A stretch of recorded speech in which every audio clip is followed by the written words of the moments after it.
Okay, guys, so let's talk about wrapping up your projects before we start spending the majority of our time on mixing, which is really what I want to get to for this project besides the element of swing, which we've already covered. So right now you have vocals, you have drums, sounds like this. Same haircut for 2 years now. Said the same dumb shit when I freestyle. Now, if you guys haven't already, I want you guys to grab a Midi clip grab a audio clip from Splice, some kind of loop. It can be keyboard, it can be guitar, it can be piano.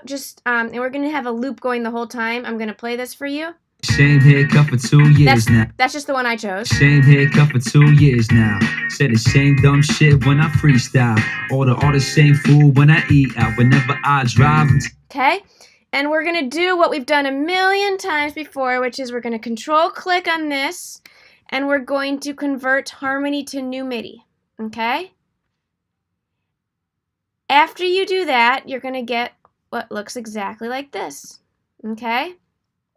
And you guys are going to pull the lowest note from your harmony, okay? So in my case, I would delete everything except for the lowest note, okay?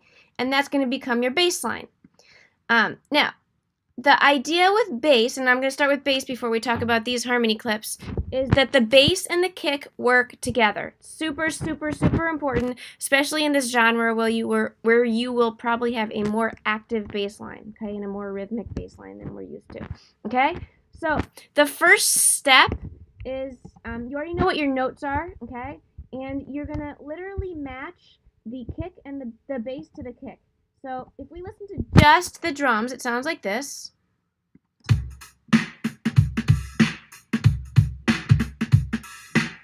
Okay? And I want the first bass line I want it to be the exact same kick pattern as that's in the drums. So here's what it sounds like.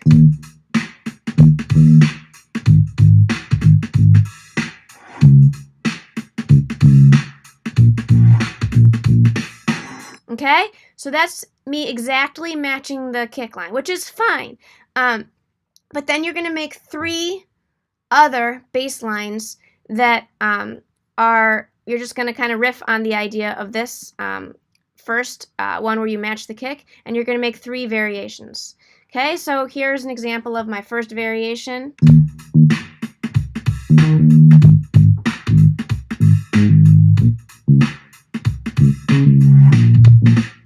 Okay, and all I did there was use octaves, okay? This is a little bit more interesting.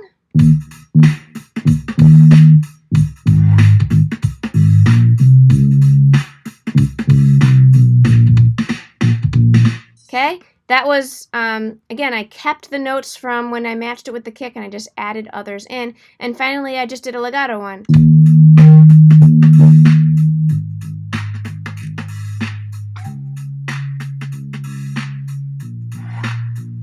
Okay, so just leave these. Make the original and then 3 variations. That means you'll have 3 different possible bass lines, and leave them there until we start to put everything together.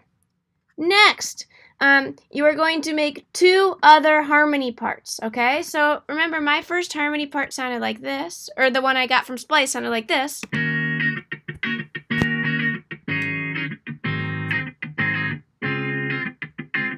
Okay, and when I converted it to Midi,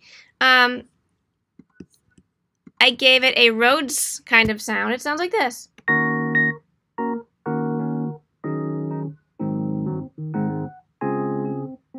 Okay, I didn't do that much to that one. And then I made one other, again, just by converting the original to Midi. And the other one was I just added some strings.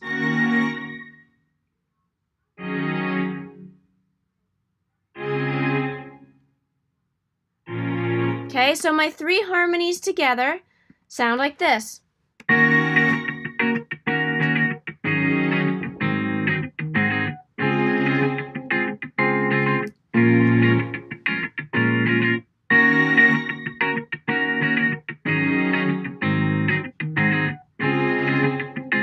Okay, so what you're going to do once you have your 4 possibilities for bass and you have your 3 harmonies, including the original, you're going to lay them out through the rest of the song, okay? So, again, we're not going to spend a lot of time on this particular element for this lesson because I want to get to mixing, where we're going to really study compression in depth.